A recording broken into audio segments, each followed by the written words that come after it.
Hi, I'm Barry Conrad, and this is Banter with BC. Cheers. Cheers to that. Love that. That's good.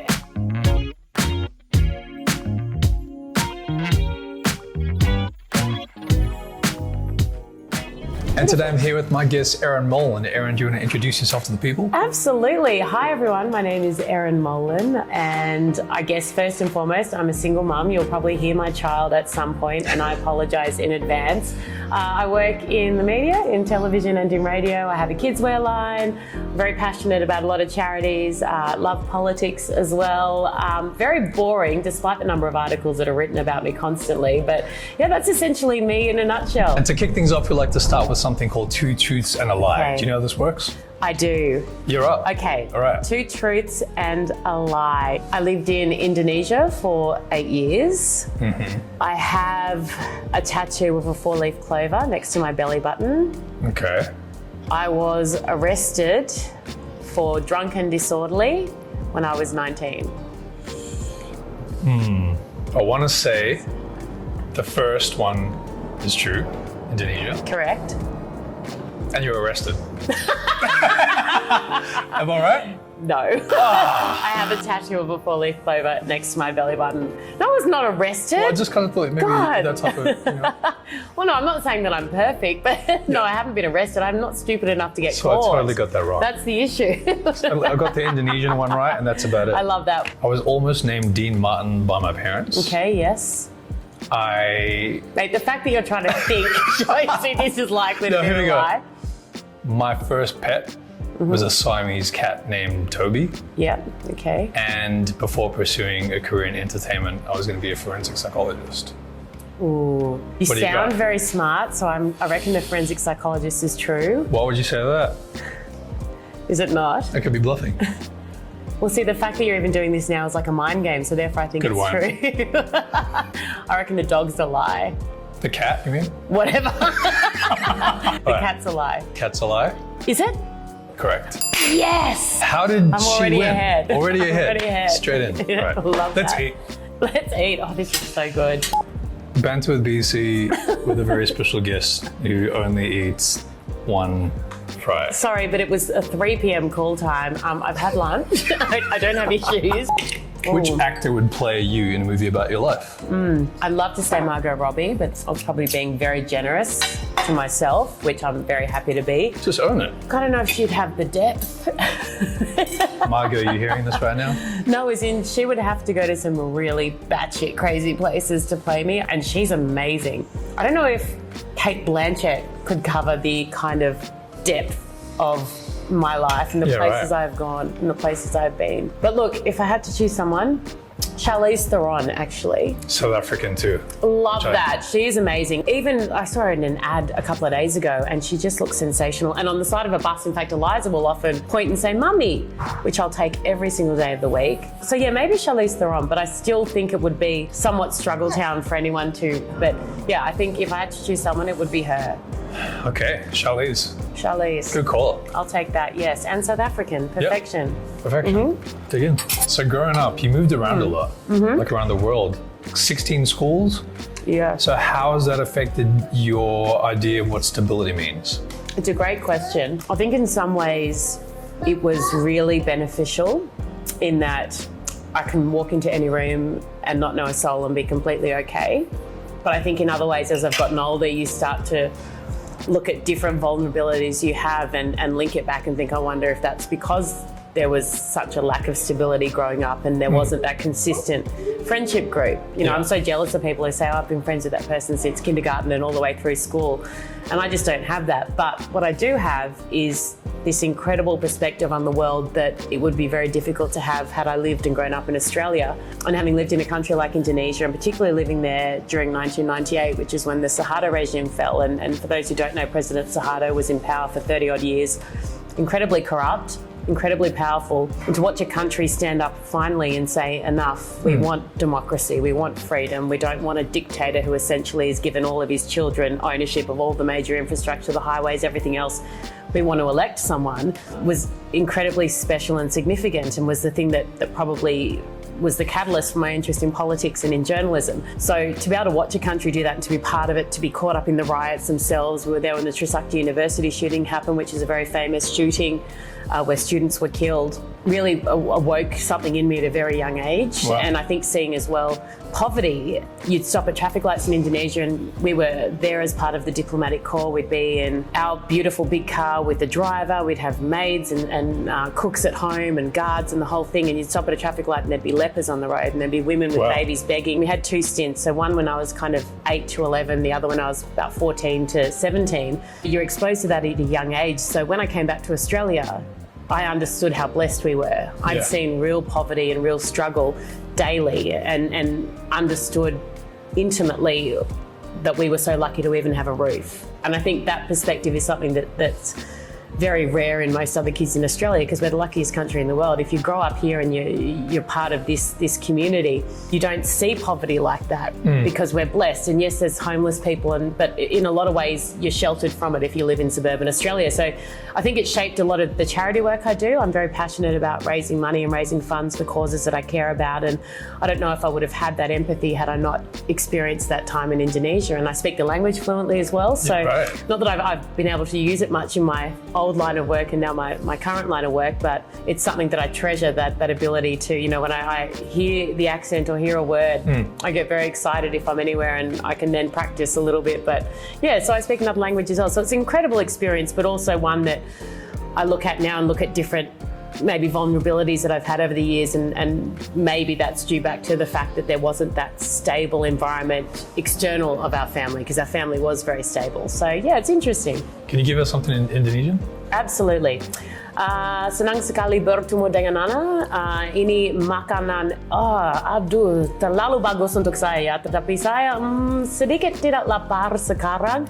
Tetapi mungkin besok saya akan pergi ke toko dan akan membeli banyak dan akan makanan semua di situ ya. Terima kasih banyak. Senang sekali. That's awesome. What did Don't you ask me to say? translate. It was very offensive to you. No. They said it's lovely being here. The food is beautiful. I've already eaten, so I'm not that hungry. But tomorrow I'm going to try and emulate this entire meal and eat it. And very happy to meet with you and sit with you, essentially, in a Pleasure's all nutshell. mine. And I'm actually part Indonesian. No way. Yeah, on my mom's side. Are you really? Yeah. Whereabouts in Indonesia? Yes. So dad's African English, mom Yeah. German Indonesian. Oh, I love that. But born in South Africa, so don't know Yeah. really anything about it. But it's Wow. always special to meet people. Yeah, absolutely. Isn't that funny? Is he? Do you speak Bahasa? No. Yeah, wow. Yeah. Oh my God, I can't funny believe is you guys that? both have Indonesian And we in you, didn't- and we didn't I'm even the know. fluent speaker here. I love that. I can speak Bahasa. That's brilliant. That's great. It's so funny when we lived in We're gonna Indonesia. use it after this. Yeah, I love that. But they would, I'm like this, we call it orang bule, which is, they're kind of slang for white people. And then all of a sudden, because mum and dad were so incredible with wanting us to not be, these snobby kids who learnt Indonesian in these, 5-star hotels or schools, mum and dad would make us actually go out to the community, go to the markets. So my Indonesian's very slang Indonesian as opposed to textbook Nice. Indonesian. So it means that I can actually speak it with an accent and day to day, as opposed to, knowing it in a way that's just not effective. So, Orang Bula? orang bole. Orang bule. Bole. Orang Yeah, bule. yeah. There you go. And I think it's maybe it's slightly derogatory about us annoying white folk, but orang bule is Orang what bule. they say. What's the biggest stereotype surrounding your work and what you do? Oh, another great question. God, you're going to take my job soon with these great questions. You know what? So when I was in sport, hosting sport, which is what I've spent the majority of my career doing, I think I was the first woman to sit on that footy show panel full time for a prolonged period. Same as Sunday footy shows, same as the continuous call team on 2GB. So a lot of firsts when it came to women in rugby league. And I think, something that I encountered a fair bit, and particularly things that were written online, that I was doing that essentially to date footballers or to meet footballers. I think that was a real misconception and a stereotype in those early days. I think I hope it's pretty much dead in the water now. I think we've come such a long way since I started, which was 10 years ago now. And you look at the landscape of women on television in hosting roles who are incredible, women commentating, former players who are offering so much. But when I started out doing that, there were very few, if none, in that field. And that was a fair bit of the kind of abuse that I get online was surrounded, based on those kind of thoughts. I think that if you're semi-attractive or you're blonde, then, you've got no substance and you don't know what you're talking about, that you're there because you've screwed people essentially. That was written a lot when I first started. And I think as time goes on and people started to understand that you're capable, because Channel 9 are not a charity, and I would never have been given that role had I not been really well suited to it and very good at it, because there's a lot of people around who would have been desperate for it. So I think the more that people get to see you, the more they understand that you do deserve to be there. But early on, there was definitely those kind of things thrown around. And, when you've worked your ass off, and when you've worked so hard for so long, when you've been rejected a million times over and over, and constantly sought to improve yourself and not taking anything personally and consistently gone back and tried to then finally get an opportunity and have people dismiss you in that way was pretty hard early on. But you learn very early on in our line of work that as long as you know who you are, as long as your bosses are happy, as long as you're doing work that fills your cup and that is of substance and of value, and people are willing to watch it or willing to listen to it, then you couldn't give a tinker's cuss what anyone else thinks or what anyone else says. But yeah, I think that stereotype was very prominent early on, but I couldn't imagine it would exist now really in any kind of normal people's minds, because it's just so ridiculously pathetic. You'd hope not. You'd hope not. At this point. And you look at the Matildas, and you look at not just women commentating on sport, but women playing sport now, and how far that's come, and how much of an insatiable appetite there seems to be for women in these kind of roles on TV, radio, and the media. It blows your mind, and how impressive they are as well. No one's there for tokenistic reasons. Right. Maybe that's happened in the past, and I'm sure it's happened in every field, but no more, no longer. There's too much competition, there's too much talent. Networks, they're driven by ratings, they're driven by people wanting to watch, and people want to watch competent people who are very good at what they do and love what they do. And if you don't tick those boxes, you don't get a Guernsey. So what's the most spontaneous thing you've ever done? Okay. Well, once I was drinking with my best girlfriend, Kimmy, and we decided to fly to Adelaide that night to watch cricket that ended, because her boyfriend at the time was working on the cricket, and we called in sick to work. We were a few glasses in. We showed up to the airport happy. Got cut off potentially in the airport lounge, and as we flew in over Adelaide, the lights of Adelaide Oval went out. We missed the cricket anyway, but it was very spontaneous, very silly. But the stupidest thing I've ever done, and the most incredible prior to having my child, the Sydney to Hobart. I did that first year, and this is people die in this race, and I'm not an athlete by any stretch of the imagination, but decided to go to raise money for charity. We hit the Bass Strait, nearly died, like ridiculous, massive seas. The boat got battered. It was terrifying. I spent the whole time just shaking, physically ill. It was awful. Came back. I went the next year again, despite having nearly died. And I don't exaggerate when I say we nearly died. We genuinely nearly died, but I had to get to Hobart. I'm so competitive that I had to get there. And because we'd failed, in my mind we'd failed, I couldn't have left it at that. So the next year they went again, the boat, and took me as the only celebrity, because the year before they'd had about 6 celebrities on to raise money for charity, and they took a serious team, let me come along. I did all the shittest jobs, gave them water, picked up rubbish, sunscreen, just did all the crap jobs so that the real sailors could do their job. And we won, broke the world record, and I was the fastest woman to ever sail the Sydney to Hobart. So that's the craziest thing I've ever done. And Cheers to that. Cheers to that, because so much of my career had been spent hosting and covering these incredible sporting events like Boxing Day Test with the cricket, State of Origin, NRL Grand Finals, all these amazing things, the tennis, the Australian Open final. But I'd never actually been part of something myself, to be part of this world-class sporting event and then to win it and to come in and to have crowds cheering and to experience that even in my such minor, ridiculous, pathetic role was so incredible. So that was amazing. That's amazing. It was very cool. And look, I feel the need to remind people about it often, like on radio with Hughesy every morning. If someone might ring up and say, I've just put my child in the bath. And I'll say, oh, the bath, that reminds me of that time I won the Sydney to Hobart. Or someone will talk about wine. I'll say, I love wine from the Hobart region. Oh God, that reminds, because no one asks me about it anymore. So I constantly bring it up, but if that's my only flaw, so be it. It's not my only flaw. I've got thousands. Hundreds, not thousands. Oh God, this wine's really good. This little cocktail that comes with chill. Oh my God, help me. Come on.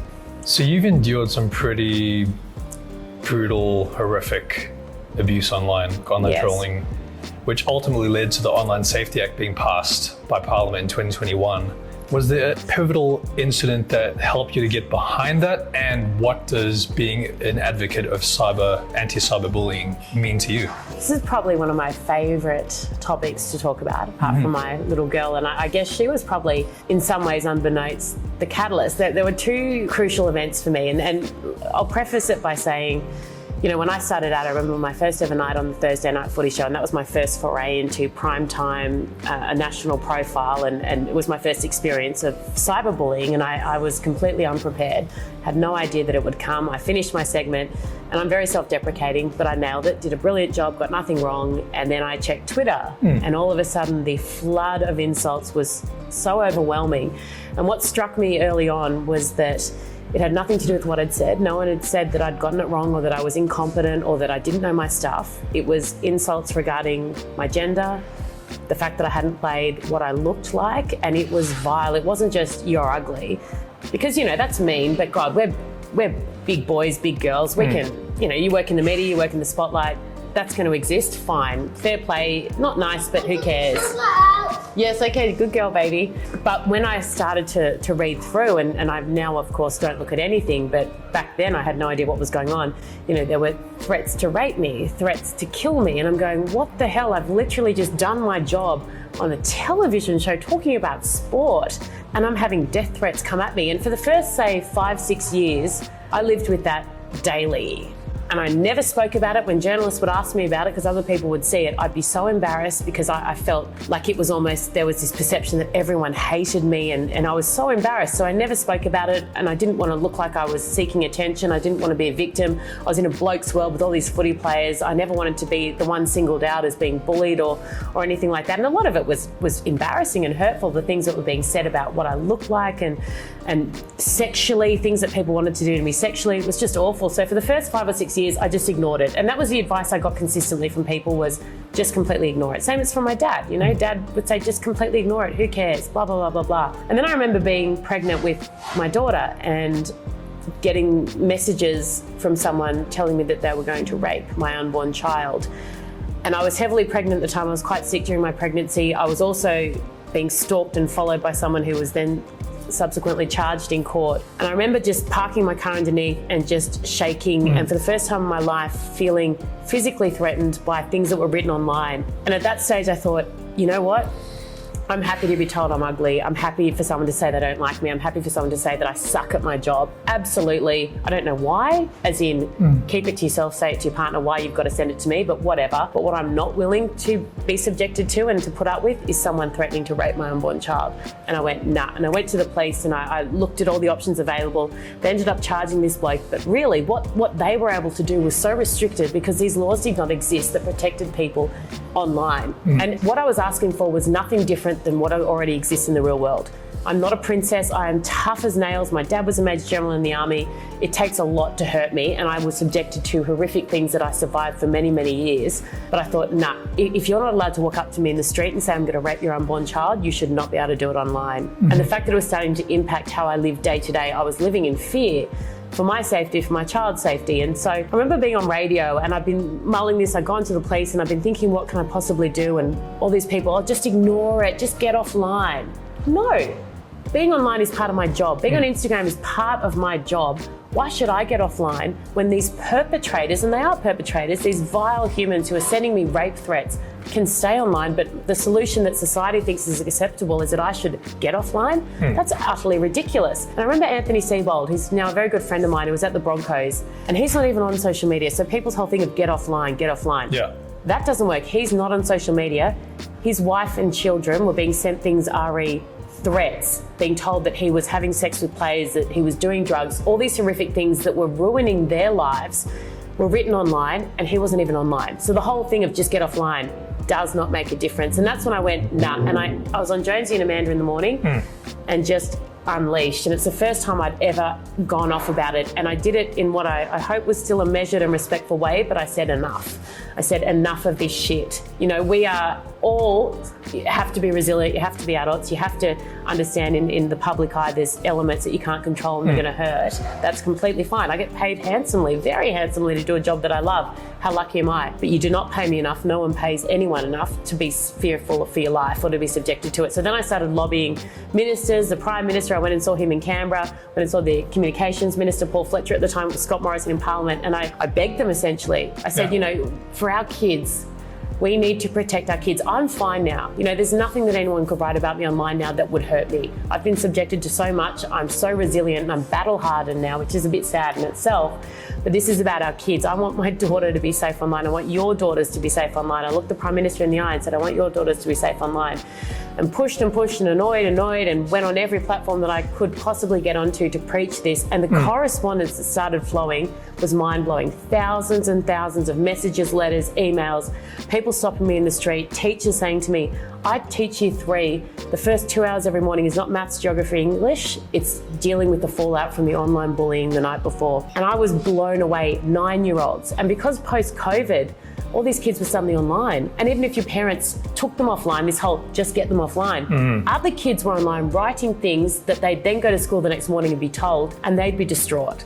And I just went, there is nothing here that disincentivizes people from perpetrating online. There is nothing that someone says, oh, I shouldn't write this rape threat because I might go to jail. They go, I can write this because it's a free-for-all. All I said was, we don't need laws to clog up the system. I don't want 1,000 people in jail. I want laws so that people think and go, wait a minute, there are consequences for my actions that didn't exist before, but they exist now, so I'm going to think twice before I do this. You put one person on the front page of the paper who's been sentenced, who will go to jail, who will pay a price for threatening someone's life online, and you stop 99% of them. And that was kind of the big motivation and belief behind it. And it's, the more I spoke about it, the more hate that I would get, the more abuse I would get, the more threats I would get. But once, I'm like a dog with a bone, and once I determined that something needs to be done, and I was in a position where I'd been a victim of it, so I understood it, and where I had enough contacts, my beautiful dad in the Senate, and I couldn't care less. I was happy to use every contact he had to get this legislation over the line, and we ended up doing that, which is one of my most, one of my proudest moments. And I took my little girl, who was just 3, I think at the time, she's now 5, with me to Parliament House, so that one day I can show her, when she's a bit older, that she was there for this historic occasion that I think has helped save lives, absolutely, and help make the online space safer for people in Australia. For kids in particular. Yeah. It's amazing. Thank you. And that leads me to your documentary, the Sky News. Yes. Haters Online, Erin Strikes Back. What was that process like to make, and what did you take away from that? Can I tell you, I keep saying great question, so you're not going to edit that out because it's very complimentary to you, I'm sure, but I sound like a broken record, but it is, because I thought I knew everything about it, and I thought that I had done all the work I needed to do on myself to be okay with what I'd gone through. What it did for me, that experience, because I'd never really spoken, apart from, say, Anthony Seibold and 1 or 2 others, but not in great detail, I'd never actually spoken to someone who understood. And it's so hard unless you've been through it to understand what it's like, because you're not only being abused or being threatened, and most people have experienced that to some degree, but when it's in such a public way, when you feel humiliated because what someone is saying about you that is not true, or saying that you've slept with 10 players to get your job, or that you've done this or done that, and it's in a public space where thousands, if not hundreds of thousands of people are seeing it, there's another level of humiliation and shame and hurt that goes with that. And I think for me, doing that documentary, it was incredible because it raised awareness and it targeted a group of people, I think, that weren't really aware of what was going on, and that's older Australians. And so that was a really big thing for me, to explain to them why this matters, because their attitudes, and understandably so, can be a little bit archaic in that space because they're not online as often, and they say, oh, just get offline. But once you explain to them why it matters and why it matters for their grandkids and their kids, they all jump on board. But for me, I still felt a sense of shame, I think,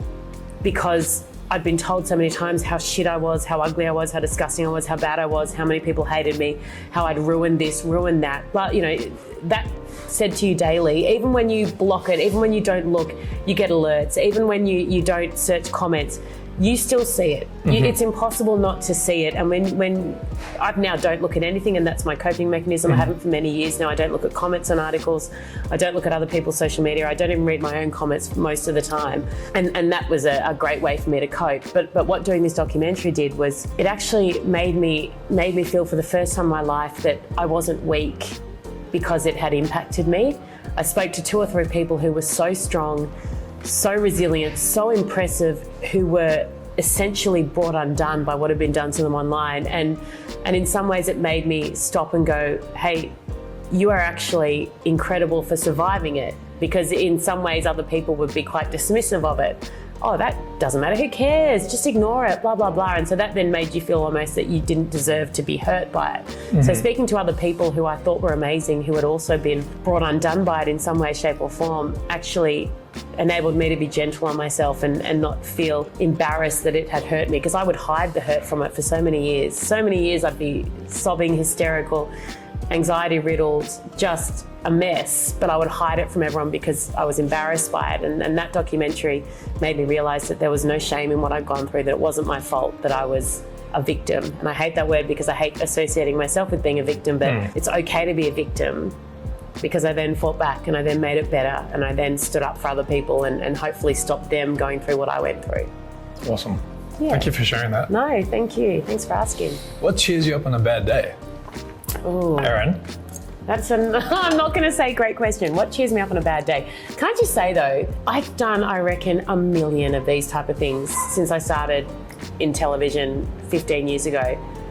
And I always get asked the exact same questions. This is the first time I've actually been asked different, unique questions, and I'm thoroughly enjoying myself. So thank you for actually putting some thought into it, and actually, it's actually mind-blowing. So thank you. So that's a real compliment to you. You're doing a brilliant job, and this is my craft, so I feel like I can judge you. I'm judging you very favourably. Yeah. What do I do to cheer me up on a bad day? Thank you, by the way. No, really such a pleasure. I mean it. If I didn't mean it, I'd never say anything mean. I just wouldn't say a word. Yeah. So if I say something complimentary, I always mean it. What do I do to cheer myself up? My little girl is amazing in that way, and I'm very blessed because she's 5 years old, does not stop, talks all the time, fights with me, hates me, loves me, the whole thing, but she is just a wonderful reminder of how blessed I am in the ways that really matter.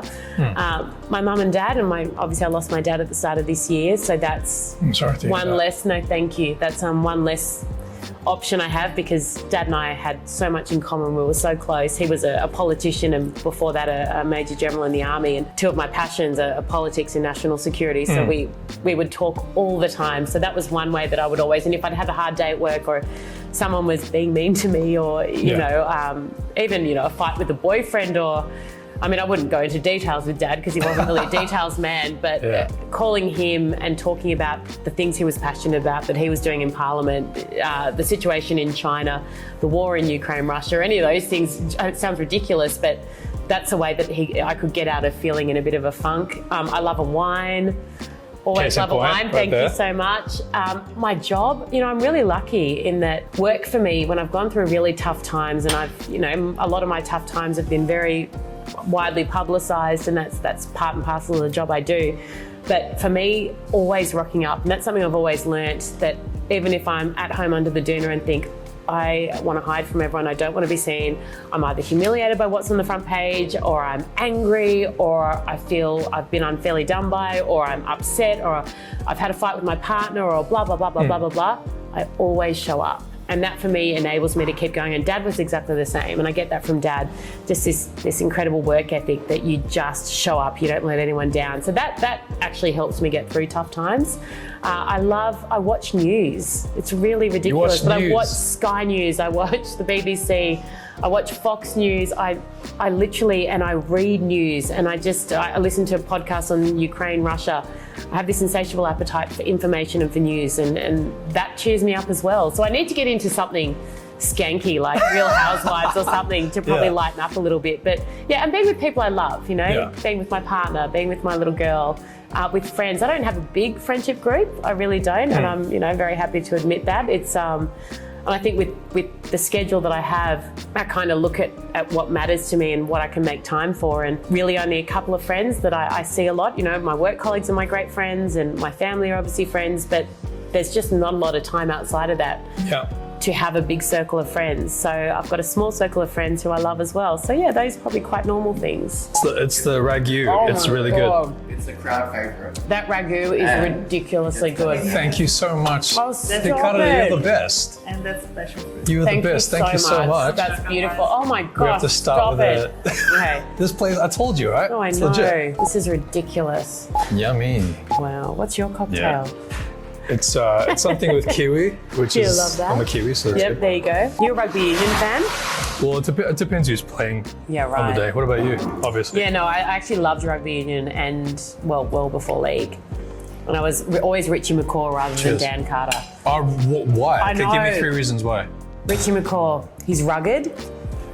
That's not Dan a reason. Carter's That's not way a reason. too- We're Dan talking about Carter's- skill. Come Dan on. Carter's way too pretty. He's Oh, I not. think we're talking about Okay, well. the okay. aesthetic. All right. Just the way he led, the culture that he created in the All Blacks was phenomenal. Yeah. And I love his wife, who's this beautiful former hockey player. Yeah, right. He's just, yeah. Oh, look, Dan Carter's amazing. Got a great perfume available at Chemist Warehouse at the moment. Product placement. Yeah, he'll go all right as we're doing those ads on radio at the moment. Oh my gosh, that tastes like a frosty fruit. Melted. Don't let it fool you, though. No, as in the alcohol content? I'm just saying. Amazing. What life challenge are you most proud of conquering? Probably along the lines of what we spoke about earlier with the online bullying, because surviving that was one of the toughest things I've done. I think there's been a couple, but it was interesting. I did a panel with a few girls who had started out in sport in other codes at the same time, and 2 of them had actually quit because of the abuse that they were subjected to. And a couple of them said to me, we weren't as strong as you to continue. And that also made me realise that I should be immensely proud of being able to continue to do what I love and what I'm paid to do in my job and my career, whilst being subjected to these horrific things that most other people weren't being subjected to. That's one thing. And I think, life challenges, the loss of a parent, that there'll be nothing, apart from the obvious, that would hurt me any more than losing Dad. And I remember thinking I'll never, ever survive losing him, and particularly in such a cruel way. And to be, 8 months down the track after he died, to still be functioning, to still be a mother, to still be working, to be doing all these things that I never thought I'd be able to do, because I thought without him I just don't work, I don't function. He was such a big part of my life, is an incredible achievement. And I have in the back of my mind all the time, every day when I wake up and I think about it and I miss him and I want to call him. He'd kill me if I wasn't doing what I was doing, and if I wasn't continuing to strive and work hard and flourish and do all these amazing things, and the less amazing things that I have to do, like those arduous day-to-day tasks that are hard when other things are hurting you. I think surviving that is something I'm immensely proud of, and everyone does when their time comes, but there's no kind of handbook for it. And it's, I don't think I'll ever be okay again. I'll never be good again, I don't think, because he was such a big part of my life, and the way that he was taken was so cruel and horrible and awful. But continuing to try and live my life in a way that would make him proud, I think is an achievement. And sometimes I think we don't give ourselves enough credit for just doing the things that we're expected to do. When my relationship broke down with Eliza's dad, going from what I thought my life was and would be, which is being part of a family unit, raising our child together, having more kids, sharing that with someone, to suddenly being on my own, being in a really tough place, and having to still love her and make sure she's okay when I was falling apart, is also an awful, hard, tough thing to do. But to have done that and gotten through the worst of it now, I think, and to see her so wonderful and beautiful and secure and happy and settled, I think is testament to that incredible ability to survive as well. So I think in every single parent, every person who's lost a parent, every person who's gone through tough times, to just survive and function sometimes is incredible, and we should stop and give ourselves credit for it, I think, more than we do. It's beautiful. Okay. Erin. Barry. Wait, you need a sip of alcohol before you ask me? Oh Lord, help. And I don't want you to sugarcoat this. What is your weirdest habit that people wouldn't know? Everyone out there, so many people in Australia know who you are. What is one of the most weirdest habits that you have? Oh Lord. Weirdest habits. I have this chin hair that I'm always trying to pick. And if you watch any clip from Hughesy and Erin, the whole time I'm like this. Even when serious? it's not there, I feel it there. It's like a presence. Chin hair. And it's honestly, it's one, maybe two, if I'm being honest, but generally one. And it's about there. And I'm constantly, when I'm driving, all I do, if I drive to Canberra to see my mum from Sydney, 3.5 hours in the car, the whole time, Is it the one there? No, stop it! Don't look at me. I know, and I'm it's kidding, honestly, I'm kidding. and No. half the time there's nothing there, but it's just, I don't know if it's how I deal with anxiety or when I'm nervous or it's just habitual now, but Yeah. that's something I do. Don't think it's something more attractive, like another habit that that's might make really people real. like I me. like that. That's It's good. so real. That's good. Absolutely. I'm probably due for a wax actually, so don't look too quickly.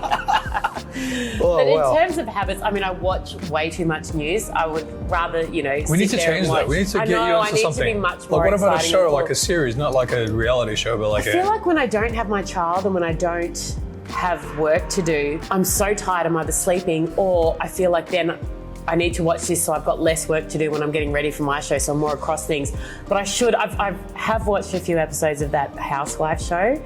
And Okay. my God, it actually makes me feel better about myself because I thought at times that I'm batshit crazy and my life is psychotic. But when I watch their lives, I'm like, I am sweet. I'm sure you know normal. some people like that though, right? Yeah, absolutely, every Yeah. day of the week. Could name 8 for you, but wouldn't right now. But yeah, that's It's basically for the after show. And to finish things off, I'm gonna hit you with some fast Oh God, trivia. You I ready? hate this. Yeah. No, I hate this, but go. Okay, question number 1. Which city has now sunk by 150 centimeters and has the nickname Big Dorian?